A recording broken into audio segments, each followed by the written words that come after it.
મિત્રો, આ દુનિયામાં જ્યારે પણ પ્રેમની મિસાઇલ આપવામાં આવે છે તો તેમાં સૌ પ્રથમ રાધા કૃષ્ણનું નામ આવે છે.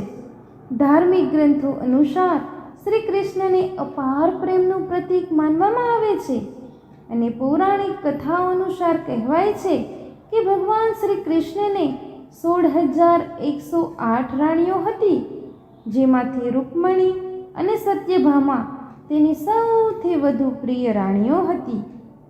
આના સિવાય એ પણ બતાવવામાં આવ્યું છે કે શ્રી કૃષ્ણ ગોપીઓ સાથે રાસલીલાઓ કરતા હતા, જેની વાર્તાઓ આજે પણ પ્રચલિત છે.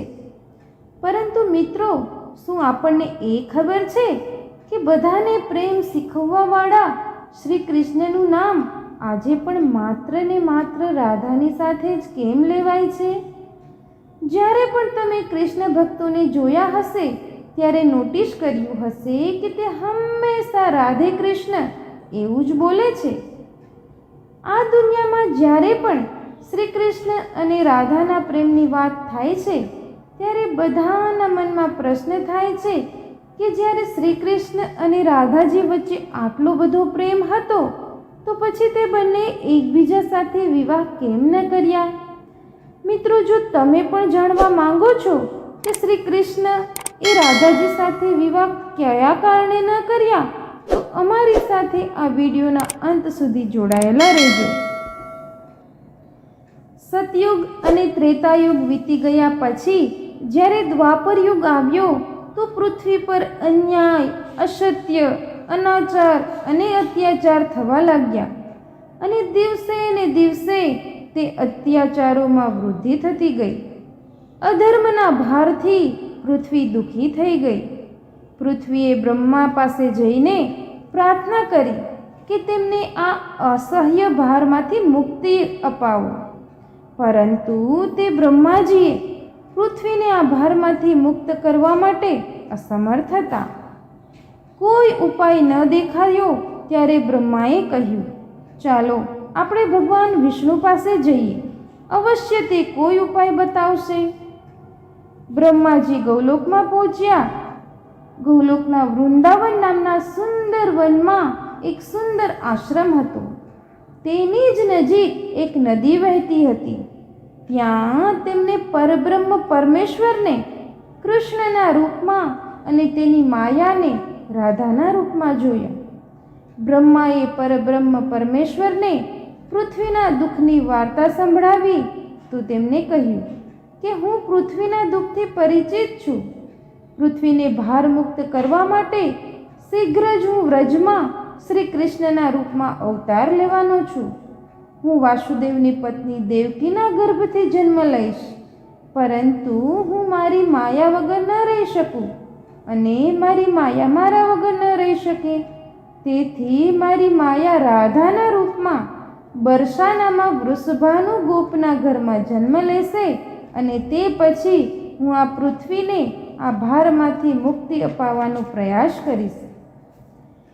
એક એક પાપીનો વધ કરવો મુશ્કેલ છે, તેથી હું એવો ઉપાય કરીશ કે આ સંસારના સમસ્ત પાપીઓ સ્વયં જ એકબીજા સાથે લડીને પૃથ્વીને ભારહીન બનાવી દેશે. તમે નિશ્ચિત થઈને તમારા લોકમાં પધારો અને મારા આદેશોની પ્રતીક્ષા કરો. થોડા સમય પછી જ અત્યાચારી અને અનાચારી મથુરા નરેશ કંસના કારાગારમાં બંદી બનેલા વાસુદેવની પત્ની દેવકીએ એક બાળકને જન્મ આપ્યો. બાળકના રૂપમાં જન્મ થતાં જ એક આકાશવાણી થઈ અને વાસુદેવને કહેવામાં આવ્યું કે જન્મેલા બાળકને ટોપલામાં લઈ ગોકુળમાં જાય અને ત્યાં નંદ બાવાની પત્ની યશોદાના તાજી જન્મેલી કન્યાની સાથે બદલી દે અને તે કન્યાને લાવીને કંસને સોંપી દે. તે કન્યા મારી યોગમાયા છે. વાસુદેવે આવું જ કર્યું અને શ્રી કૃષ્ણ ગોકુળમાં નંદ બાવાની પત્ની યશોદાની ગોદમાં મોટા થવા લાગ્યા. તે જ સમયે તેમની માયાએ પણ રાધાના રૂપમાં બરસાનામાં વૃષભાનુ નામના ગોપની પત્નીના ગર્ભથી જન્મ લીધો, જેનું નામ માતા પિતાએ બહુ જ પ્રેમથી રાધા રાખ્યું. બે અલગ અલગ ગામમાં રહેતા હોવા છતાં પણ રાધા અને કૃષ્ણ બાળપણથી જ એકબીજાને પ્રેમ કરવા લાગ્યા. વનમાં ગાયો ચરાવતા ચરાવતા ઘણીવાર રાધા અને કૃષ્ણનો મેળાપ થઈ જતો. પછી જ્યારે તેઓ મોટા થયા ત્યારે કૃષ્ણ જ્યારે વાંસળીના સ્વરો દ્વારા તે તેમની પ્રિયતમા રાધાને બોલાવતા ત્યારે રાધા તેમની સહેલીઓ સાથે કૃષ્ણની પાસે પહોંચી જતા. રાધા કૃષ્ણનો પ્રેમ એ કિશોર છોકરા છોકરીનો પ્રેમ હતો જે થોડા જ દિવસોમાં પૂરા વ્રજમાં ચર્ચાનો વિષય બની ગયો. નંદ બાવા અને યશોદાજીની ઈચ્છા હતી કે શ્રી કૃષ્ણના લગ્ન રાધાની સાથે કરાવી દઈએ. પેલી બાજુ બરસાનામાં વૃષભાનુ અને તેમની પત્ની કલાવતીની પણ એ જ ઈચ્છા હતી. એક શુભ દિન જોઈને રાધા અને કૃષ્ણની સગાઈ કરાવી દેવામાં આવી. પૂરા વ્રજમાં આનંદ ઉલ્લાસ છવાઈ ગયો હતો. પરંતુ તે બંનેના લગ્ન થવાના જ હતા કે કંસના આદેશ પર અક્રૂર નામનો વ્યક્તિ કૃષ્ણને બોલાવવા માટે મથુરાથી વૃંદાવન પહોંચી જાય છે અને અત્યાચારી કંસ તથા રાક્ષસી સ્વભાવવાળા તેમના અનુયાયીઓનો વધ કરવા માટે કૃષ્ણને બલરામની સાથે વૃંદાવન છોડીને મથુરા જવું પડ્યું.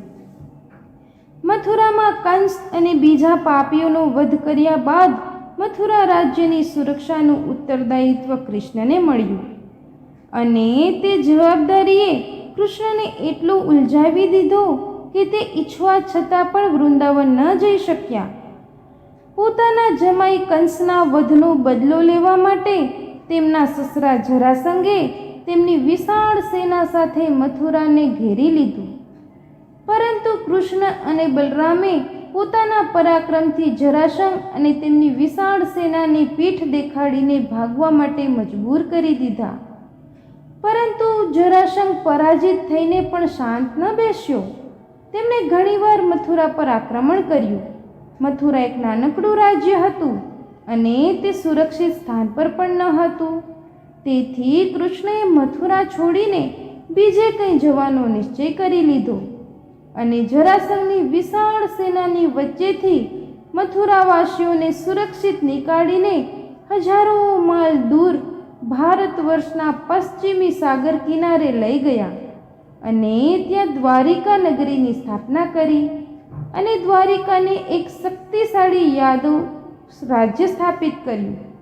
મથુરા છોડીને આવ્યા પછી કૃષ્ણ અને રાધાનું મિલન ફરી ક્યારેય ન થઈ શક્યું, પરંતુ તેઓ આજીવન એકબીજાને ભૂલી ન શક્યા.